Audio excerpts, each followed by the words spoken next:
Hello, and welcome to the SharePoint Framework and JavaScript Special Interest Group Biweekly Sync. It is May 6th, 2021. I'm your host, Patrick Rodgers, on this call, and thank you all for joining us today. We have a great agenda as always. We'll get latest updates on SharePoint Framework, updates across the Patterns and Practices program, new community samples, our picture time with Together Mode, and then 3 great demos from Mohammed, Luis, and Sam and Allison. So Allison is going to be, I believe, our youngest demoer ever. So very excited to see that solution that's been built and all of the other demos. But first, let's get through the top of the call. So opportunities to participate in PnP and SPFx special interest groups. So demos are the best way and my favorite way for folks to participate. So that could be stuff around SPFx, stuff using things from Patterns and Practices, or a combination of anything there. You know, anything client-side development. We absolutely would love to host your demos. Please reach out to myself or Vesa. And that could be anything you're working on for your customers or your companies. Of course, maybe check with folks, make sure it's appropriate to demo it publicly. But I would love to have your demos on here. As well, you can always contribute to any of our repositories on GitHub. Contributions can take the form of reporting issues, submitting pull requests, or helping others if they have issues and questions and you have a few minutes and happen to know an answer. That's always a great way to help out as well. And finally, we always appreciate your feedback, feedback across the entire program. So how are these calls? How is our documentation? Where can we help? And positive feedback is okay too, because if you like something we're doing, perhaps we could do a little bit more of it. So thank you to everybody that's continued to give us feedback. And then, of course, we've got our giant page-o links. The important link here, aka.ms/m365pnp. That is the Patterns and Practices landing page that'll get you links to all of this other stuff, as well as information about the rest of our program offerings. That's going to include our developer videos, which are scenario-based videos, typically around auth or creating SPFx apps or calling the Microsoft Graph. Lots of great videos there for development resources. Community videos are going to be recordings of all our various community calls, such as this one, our other special interest groups, our monthly calls, and others. Love to have folks catch up there if you've missed a call or weren't able to join live. And then open source, we've got a ton of great GitHub organizations that are accepting your feedback or your contributions. Those are SharePoint, PnP, Office Dev, and Microsoft Graph orgs. All accept and encourage your participation. So if you've got interest in any or all of those areas, please jump in and help out. As well, we've got a ton of great sample galleries, Teams, SPFx, Power Platform, SPFx extensions, and then list formatting samples are all available. And that's certainly the first place I go when I'm working on a solution or need to figure out a problem, is I go check out all the great samples across those repositories. All of those links can be found at aka.ms/m365pnp to get you details on the entire program all up. Our next slide here, I want to notify folks, we've got a new Microsoft 365 Extensibility Lookbook Gallery. So this is a great way to get some inspiration and some ideas around how you can extend the various M365 surfaces, Teams, SharePoint, OneDrive, Office, as well as the Power Platform. So tons of great ideas here, all of them free, and great resource, again, just to get ideas and see how others have solved problems that you might be trying to solve in your day-to-day work. So encourage you, of course, to check that out as well as another great resource in the ecosystem. And then the guidance for sharing is caring. I'm going to hand that over to David for the details there. Thank you, Patrick. Well, friends, as an open source and inclusive community, we want everyone to take advantage of and contribute back to the resources that are available to them. But we understand that there are hurdles that can get in the way sometimes, things such as how to navigate GitHub, how to create documentation that is desired and needed by the community. We have a number of Sharing is Caring sessions, which are live, hands-on opportunities for you to get involved, learn how to utilize some of these tools and resources, and contribute back as well as using them. We have a wide spectrum of topics. As you can see, we're not going to go through every one of them. One of the more popular has become our AMA. So you see we're adding more of those. We just had a Power Platform Samples AMA yesterday that went great. We have a Tech Community AMA next week after the monthly call. And in June, we're going to have Microsoft Graph and MGT AMAs, along with another Teams development AMA. Really popular. Everyone's really enjoying the collaboration. all live, hands-on sessions, safe space opportunities to ask questions. None of them are recorded. We walk you through together how to take advantage of these. So please join aka.ms/sharing is caring. Patrick, back to you. Thank you, David. The Sharing is Caring sessions really are fantastic. So if you have questions, it's a great place to come and ask those questions, get some feedback, and just learn together. So great work by the folks putting on those sessions and great work by everybody attending those. So thank you for that. And now we've got SharePoint Framework updates from Vesa. Cool. Let's do a quick recap in here. So last week we announced SharePoint Framework 1.12.1 as the latest version of SharePoint Framework after doing a few weeks long public preview on that. So making sure that there's no last minute surprises or regressions, and things are looking actually really good on that one. So we're not aware of any critical issues within the 1.12.1 release. So you can safely upgrade on that one. And there's a lot of new features available, all documented in the docs. The road ahead and the future features. In build, we'll talk about more on the upcoming Microsoft Viva Connections extensibility options openly, and we'll actually open up a public preview on some of these capabilities. So starting from build, which is in the end of May, you will get more insights on what's happening in Microsoft Viva, and the extensibility model in Microsoft Viva. It will be SPFx, not only for web parts, but also new native mobile-based extensibility.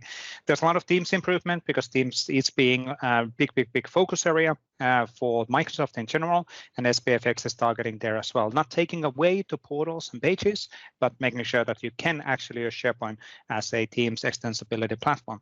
We're looking, as an example, potentially on removing requirements of having even a bot required for Microsoft Teams meeting applications and all of that stuff. So there's a lot of things what we're looking into doing there.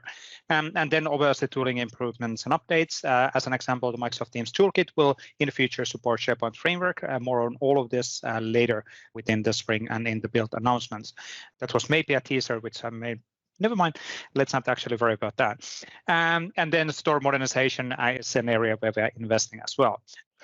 So this is basically what we're looking into doing, is that the SharePoint Framework is the easiest way of actually building our enterprise solutions in Microsoft 365. If you have an existing website, existing SaaS application, maybe it doesn't make sense for you to start from scratch when we're implementing a web part or a component or personal application in Teams. But if you don't have the automatic hosting, free operations, CDN optimized, all of that experiences make SharePoint Framework a super easy extensibility platform also for Teams. And that's an area where we're investing in the future. Cool. Patrick, back to you. Thanks, Vesa. So now we will go to PnPJS client-side updates with Julie. Hey, awesome. So we have 2.5.0 scheduled for May 14th. We have several bug fixes on deck. There's a big PR that we'll be merging in the next week or so that has a bunch of bug fixes for isolated runtimes, so that's coming. We have some possible new graph endpoints for find rooms.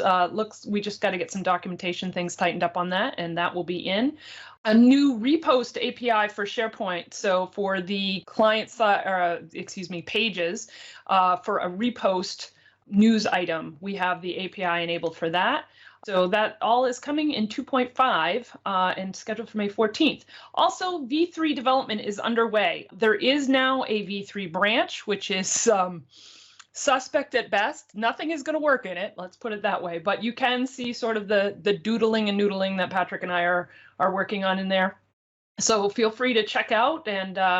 And also still we have the pinned issue for number 1636, which is the V3 plans. It's an overview and links to all the discussion things. We're not really taking a lot of feedback at this point. We kind of have our plan solid and we're moving forward, but that is still there. And you can take a look at that. And as always, follow us M365 PnPJS on Twitter. And any issues, please put them in the issue lists. Back to you, Patrick. Thank you so much for those updates, Julie. And moving on to the CLI for Microsoft 365 updates. So new release for version 3.9 with upgrading SPFx projects to the new SPFx version 1.12.1, creating Azure AD apps from a manifest, Viva Connections desktop app packages. So that's a great new capability there to see some work being done for Viva Connections extensibility, and then adding site app permissions or managing site app permissions. So very excited to see that as well. New sample scripts, of course, available, so check those out. You can always install the latest version, npm install-g at pnp/cli-microsoft 365 at latest. And for all of your documentation or understanding needs, ak.ms/cli-m365. Love to see the continued evolution of the CLI. It's a really exciting tool. And if you're not using that in your build process, certainly encourage you to check that out as a great option to help keep your team focused cross-platform on how to do common tasks. Moving forward to the reusable components, we have several different sets of components now. There's kind of a matrix of components. So we have the React controls. These are controls designed to be used in the body of your web parts or application customizers. There are two different packages. 2.7 supports the SPFx 1.11 or up to SPFx 1.11. And then the 3.1 is for SPFx 1.12.1 and likely forward from there. So two sets of controls there that, as far as I understand, are exactly the same, other than just the supported SPFx version differences. So bunch of new controls, bunch of control fixes. This is another space I'm super excited to see the continued evolution and work from the community on. It just keeps getting better and better month after month. And then we have the React property controls. These are controls designed to be used in the edit pane of your web part. So we have 2.6, that's for SPFX 1.11 and below. And then 3.10 is for SPFX 1.12.1 and likely for the future. So just be aware of those version differences for the version of SPFX you might be working on, but otherwise the control and using the controls remains the same. So thanks to all the contributors there who've contributed over the last month to the reusable controls. This is another area that, like I said, we could see continued growth and expansion and enhancement. It's really exciting. So thank you to everybody for jumping in there. And finally, SPFx generator. This is a community-based Yeoman generator designed to create SPFx packages with all of the same underlying dependencies. So you're getting a quote-unquote real SPFx solution.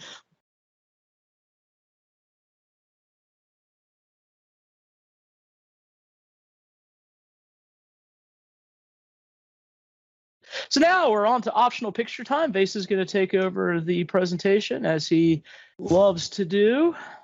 Yep, 50 people that can join. And let's see, who do we get to the picture this time? I'm not going to enable my video so we get one extra community. Yeah, nobody wants to see here. me. Yeah. I think we're closing in 50. I'm already recording the screen, but let's do some hand waving, everybody. So thank you, everybody. I think that's 50. That's the full class. Thanks, everybody, for being part of the community. You are absolutely awesome. And thank you for helping on making things happen and giving us feedback. That's the super important piece. But now that's it. I will clip a picture out of that one. Thank you, everybody. And let's move into the demo section. And who do we have first, Patrick?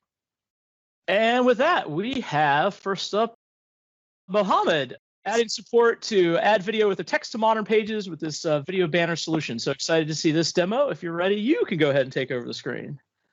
All right, so modern pages video banner. In this demo, I will show you and prove how easy it is to build a nice looking web part with SPFx and the PnP libraries.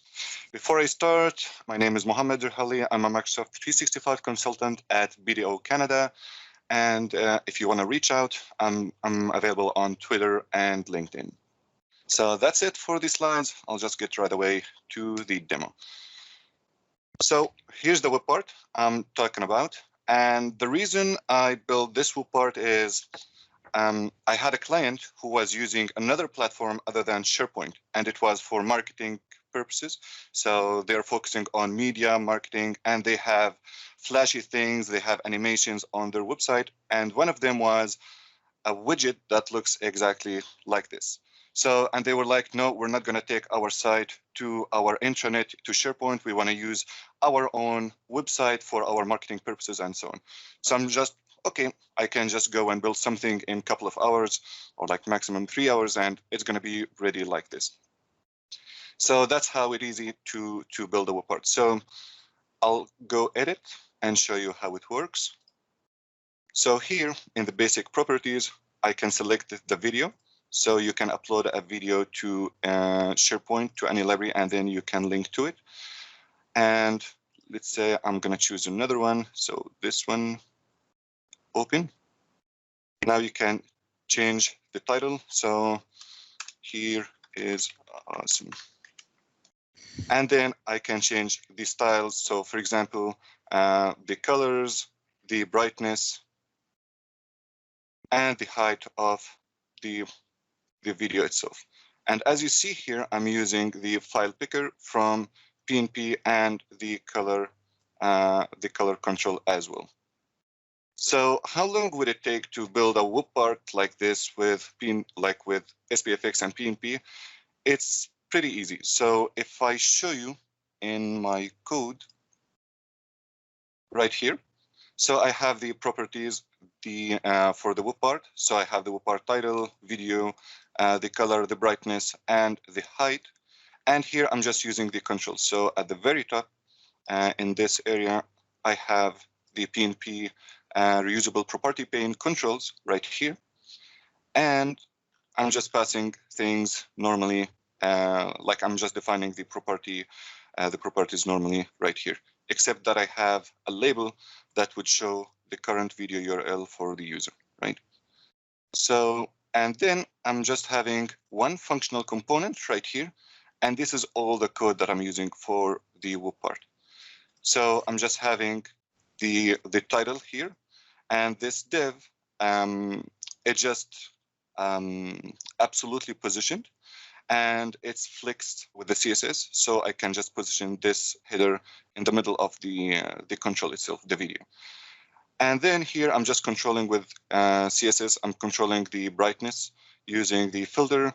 I'm having the video URL right here. And if you notice, I'm using the React use effect and the use ref in order to get a reference to the video control right here. And if the video changed, I'm just gonna load the video control again.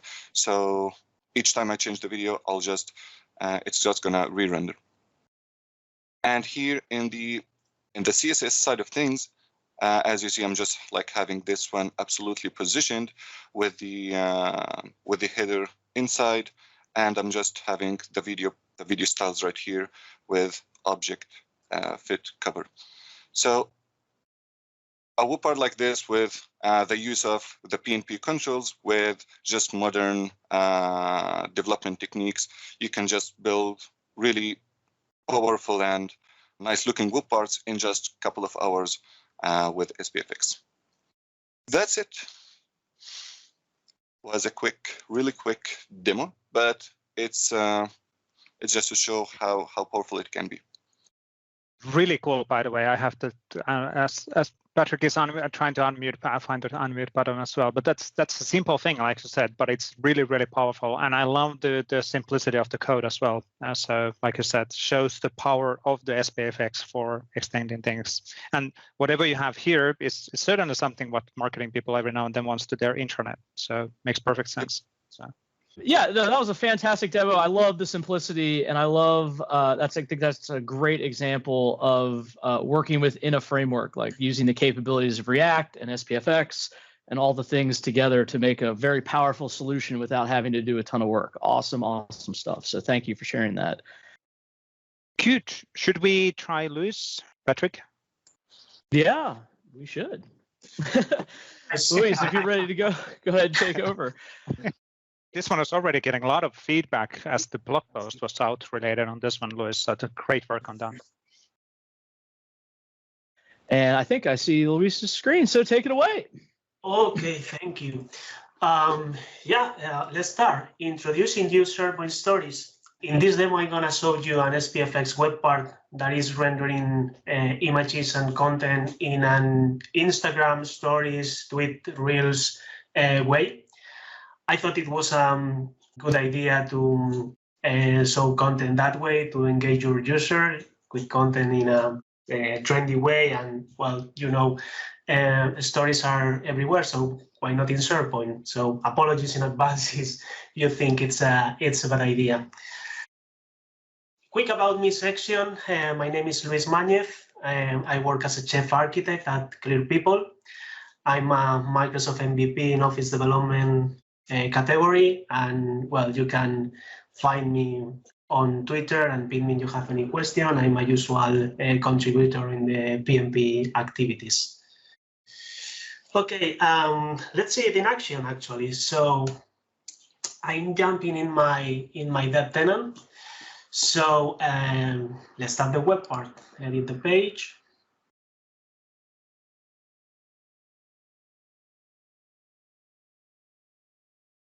Add the web part. SharePoint stories. There you are. Let me zoom out a bit so you can see all the story. Republish the page. And well, not a great surprise. Stories. So you have image, the author, and you can use the keyboard, so you can go back in the stories. It has keyboard support. And also, if the story has some content, you can see the see more button, and it opens the content of the story. So this is how it works. It's looping. So once it's done, it goes to the first story again. And where is the data? Well, what I have, it's a story SharePoint list. It's a SharePoint list for stories. So we have the image, content, and the author of the story. So let's start a new one. If we enter the title is not being used actually. Let's select an image. And let's say something here. And the author, that one. Okay, so now we have another story in our list. So if we go back and refresh, hopefully we should have a new story. Yeah. And again, if the story has the content, you can see the content here below. So yeah, this is how it works. And now let's go back actually to the presentation. Okay, we've already seen the SharePoint list that is behind with the data. So let's dive into the code. Okay, first thing is that most of the work in the UI is actually done by this component, this React Insta Stories package that is available in NPM. And also it's open source, so you can download the source code, contribute, or whatever. It's available in GitHub. And here in this image first, the minimum that the component requires to make it work is just an array of the different image URLs. And you can use external images or base 64 images on here. So there's an stories component with an stories property, so you just pass the array, and it just works. As you can see here, there's a table with the different properties for the stories component, so you can define the width and the height, the stories. Obviously, if you want to loop or not, you want to allow keyboard navigation, and quite a few things. The component is really great. And then in the stories, it works just with an image URL, but also you can use a story object, as you can see here, with different properties, so you have more control about the things that you want to render. The story object allows you to use a URL, a type, and it also allows to use videos here in the story, the duration of that specific story, header for this story, and this usually would be the user of the story. And also you can specify the content that you want to render with these see more options and the styles. Also, it's not here in that table, but there's another content property that actually I'm using in code, and allows you to provide a specific function to entirely customize the way that the story is being rendered. And this is something that we're going to see in a minute in our code. Some more examples of the stories of array. So here in this one, it's specifying the URL duration and also the header with the user, subheading, and the profile image of that user. And another one with the see more option. So you can see here how you can specify a function with the specific HTML that you want to use in the see more option. Okay, in the web part, this is the usual structure of an SPFx React web part. So if we jump, in the package.json, you can see the React instance stories reference. This is the component that we just saw. And in the SharePoint stories web part, not much here, but we are overriding the only need of the web part, and we are configuring here the Microsoft Graph Toolkit. I'm using the Microsoft Graph Toolkit to render the author with the user profile image, display name, and email. And that's because the Microsoft Graph Toolkit is really awesome, so it's gonna help us with that part of the story. And in the render of the web part, just calling the main SharePoint stories React component and setting the context. Okay, we are now in the SharePoint stories component. So in the component mount, what we are doing is calling the SharePoint REST API to get the data. I'm using the render list data stream endpoint because it's giving me the image URL in the proper format. So I don't need to do anything else. And then when the data is back, we just map the list items to the story object that we saw in a moment, and update the React state with the different stories. So in the render component, if the data is still loading, we are showing this shimmer component. This is coming from the Fluent UI.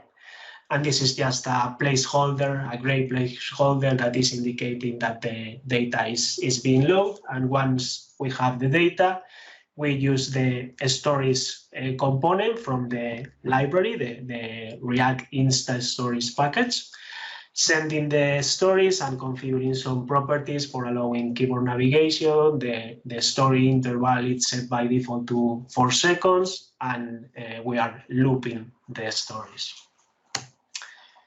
Okay, and in this function, we are mapping the list item from SharePoint into a story object with all the with some of the properties that we saw before.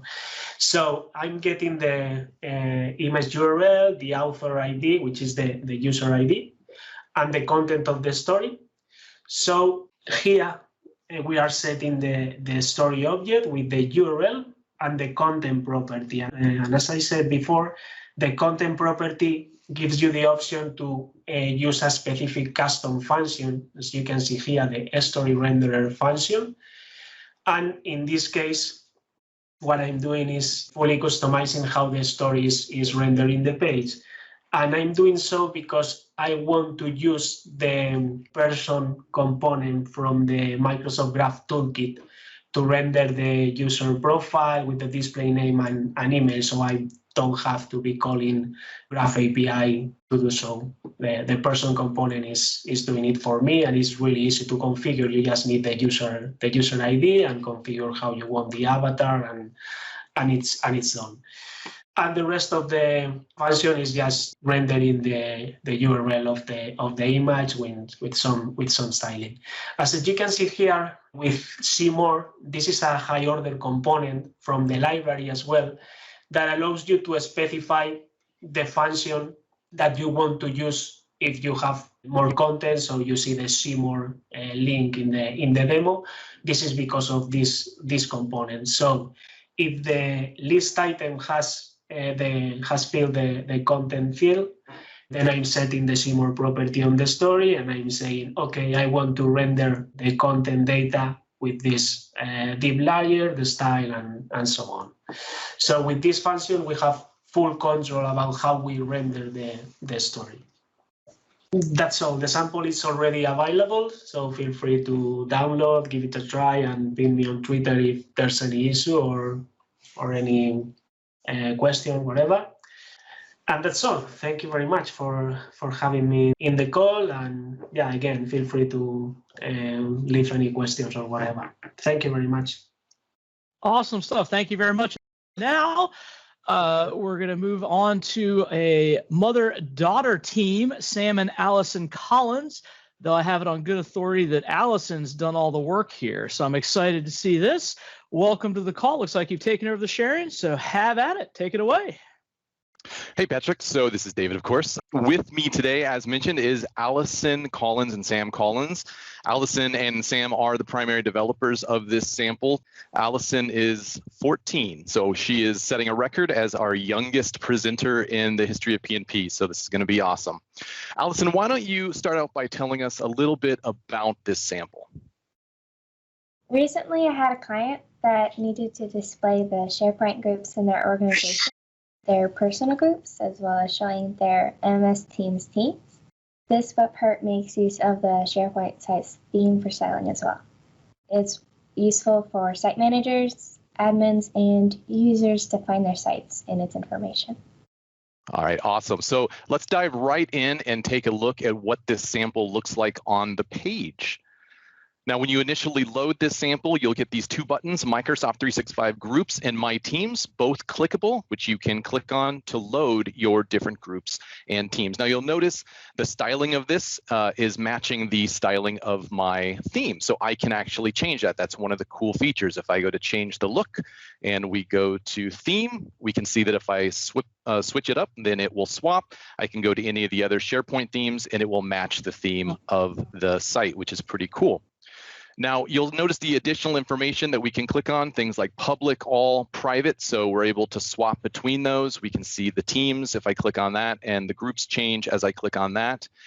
Additionally, you can click to go to the different mail properties of the team or the group. You can click to go to the site, the calendar, planner, and you also have the visibility identified here. You can always click on the View My Groups as well.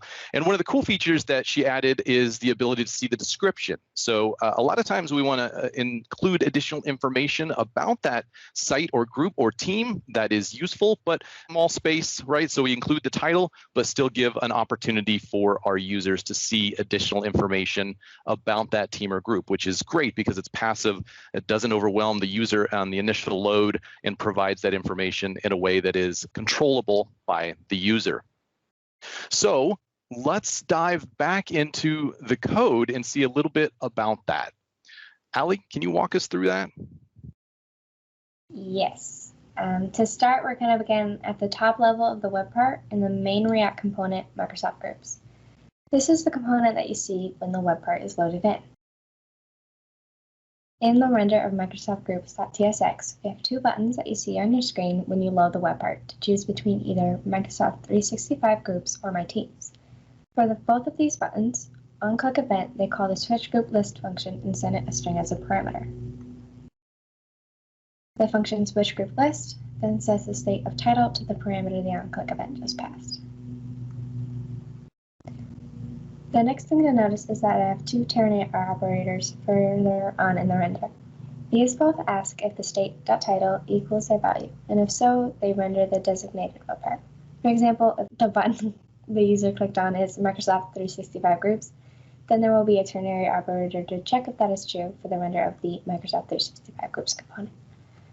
Here is a picture just to show the two buttons that we went over that on click display their designated component.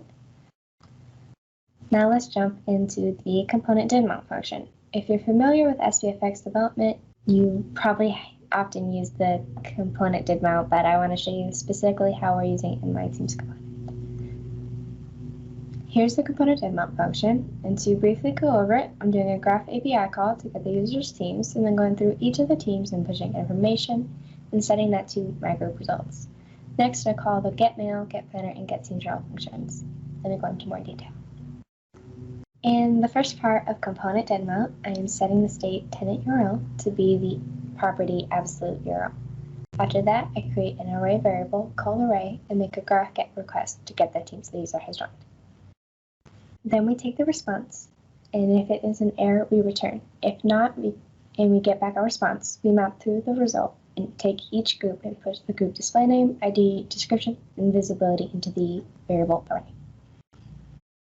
After we've mapped through the results, we want to do something with them. We set my group results and state to be the array with the fields that we chose when we mapped through the results. Then we call three functions. These functions are getMail, getPlanner, and getTeamsRel. These all do what their name suggests. we're going to go over the getPlanner function, and then we're going to go over the getTeamsRaw.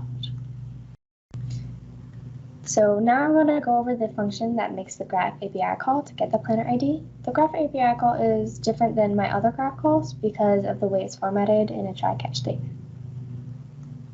So here's the getPlanner function, gets the group's planner. This function maps through my group results and makes a Graph API call using the group ID from the group. Next, we take the planner ID from the results and we reassign the current group its pass value as well as the planner URL. Let's go deeper into what we're doing here. First, we map through my group results, and we have a try statement to try the Graph API call to get that group's planner using the group ID. Then, after we get the response, we say that if that value holds something, if it's greater than 0, then we do a couple things. We create a variable ID and map through the result value we got back. We assign the variable we just created to the planner ID we got from the results. Then after that comes my favorite part, the getPlanner function. We create a dynamic URL and assign it to the URL variable by inputting the tenant URL, the group ID, and the planner ID that we got back from the API call. Next, we create a variable called planner and assign it an object, which is planner, and is assigned the dynamic URL. Next, we would go ahead and create another variable called results, and what this is doing is it's combining the previous group information and the new. So we had mail, description, title, etc. And then we take that and the planner and make a new object. Then we go ahead and assign the current group that new value with the planner URL for you to click. The next part is to make sure that if that SharePoint group is listed in the groups in my organization, we want to update that value too so that the planner shows up there. Finally, we set state and return. This then triggers re-render, and the last part catches any error and returns nothing. And Allie, what happens if we don't do the catch statement? Mom, the catch statement is necessary because there is no way to check if a group has a planner without doing a GET request to get the non-existent planner. If it didn't catch the error, your console will be full of error messages. Moving on, I'm going to show you the code to get the teams URL for each team. This looks very similar to the getPlanner function we just went over, but it's not in a try-catch statement because we don't need to catch the errors like the planner. We just see if the web URL is there for that team. And here's the getTeamsRaw function, and I'll go over this briefly before going into more detail. In this function, we map through your groups, and for each group, we do a Graph API call using the current group's ID, and then take the result and reassign the current group its pass value in the team's web URL and set the state to trigger re-render. So in the first part, we map through your groups and do a Graph API call for the current group using its ID, and we filter the results to pull back only the web URL. After that, we take the response, whether it be an error or if it's a result. If it's an error, we return, but if it's a result, yay! We make a variable called results and assign it the current group's value with the planner and visibility and such, and also add in another object, the web URL. Final thing we do here is set state to trigger a re-render. Now let's go in the filter section. You can see in the photo that there are 3 buttons that you can choose from titled Public, All, and Private. These are the buttons that filter the items we display. Let me show you how it works. For the filters, I have all of them in a ternary to determine which one is currently selected. This is used so that the selected filter will have a different styling than the other buttons so you know it's been selected. All is auto-selected for the mode, so in state, so the all filter will have the selected style. When you click one of the buttons, it triggers the switch group list to function and passes the selected mode through as a parameter. If the mode you clicked on is all, then we set the filtered array we displayed to be all of the items. All group results filtered is a copy of all group results, but is filtered to the current mode. If the selected mode is public or private, we create a constant called switched all. We filter all group results filtered to the current item's visibility to the constant we just created. Then go ahead and set the state of all group results filtered to the filtered groups. We do the same for my group results, and then after the else statement, we set the mode to be the mode we select. And Allie, why did you set both my group results and all group results on the filter click? So, Mom, I set both of them so that when you select a filter and change the view from either my groups or groups in my organization, that filter will stay applied. Great. Okay, now let's go into the render section and go over how I use variables in it. If you've had some experience with the regex, then you'll see right away what I'm doing with one of my variables, but I want to explain it and how I make the URLs for the users to click. In the render, we have a variable, replace regex, and this regex is used to replace spaces in the group name. Next, we map through my group results filter to make a variable called group email split. Clearly split the email, hence the name.